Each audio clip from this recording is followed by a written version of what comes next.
AI is moving so fast right now. If you blink, you're already behind. So, in the next few minutes, I'm breaking down the biggest AI updates as of April 2026, including what companies like OpenAI, Google, Meta, and Amazon are doing right now, and what it actually means for you. So, let's start with the numbers because this is no longer hype.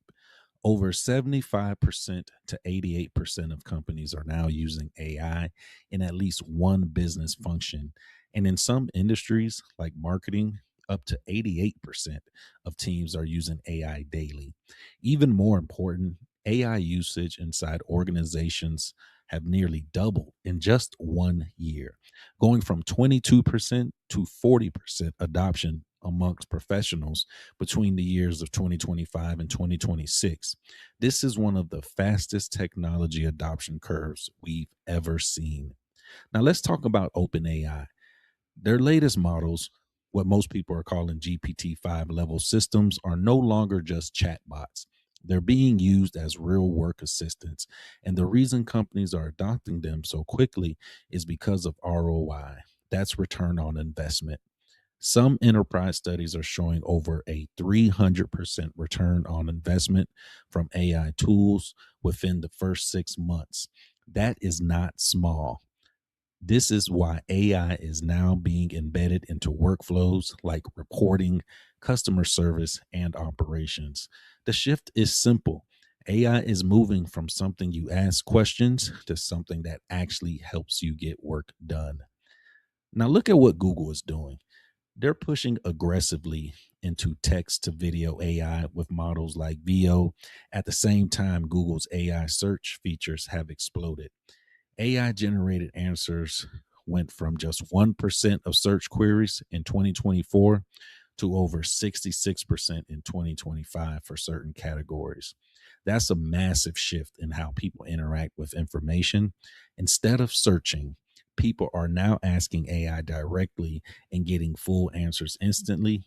And this is fundamentally changing content, SEO, and how information is consumed. And then there's Meta. They're betting big on open source AI with models like Llama. And here's why that matters.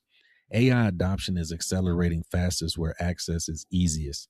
In fact, OECD data shows AI usage among firms has more than doubled from 8% to 20% from the years 2023 to 2025.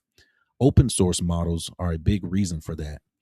They allow developers and businesses to build custom AI tools without being locked into one system, which means faster innovation and lower cost across the board. Now, let's talk about Amazon. They're investing heavily in AI infrastructure through AWS and platforms like Bedrock. And this is important because AI doesn't run without infrastructure. Data centers, chips, and cloud systems are the backbone. In fact, globally, 70% of North American companies are already actively using AI, with only about 3% saying they're not using it at all. That level of adoption requires massive back end support, and Amazon is positioning itself to power that entire ecosystem. Now, here's the biggest shift overall. AI is moving from helping you think to helping you create. You can now generate content, automate workflows, build systems, and even simulate environments, all from a single prompt. And because of that, execution is no longer the bottleneck. Ideals are. The people who know how to think clearly and use these tools effectively are going to move significantly faster than everyone else. But let's keep it real for a second. AI is powerful, but it is not perfect. In fact, nearly 79% of companies report challenges when implementing AI, especially around accuracy, integration, and trust. AI can hallucinate, it can be wrong, and it can sound confident while giving you bad information. So the real skill now isn't just using AI, it's knowing how to guide it, refine it, and verify what it gives you. So here's the bottom line. Companies like OpenAI, Google, Meta, and Amazon are building the future in real time, and the data proves it. AI adoption is accelerating, ROI is real, and the gap between users and non users is getting wider every single day. If you want practical breakdowns like this and how to actually use AI in your day to day work, make sure you subscribe. I'm going to keep breaking this down in a way that helps you apply it, not just understand it. Thank you.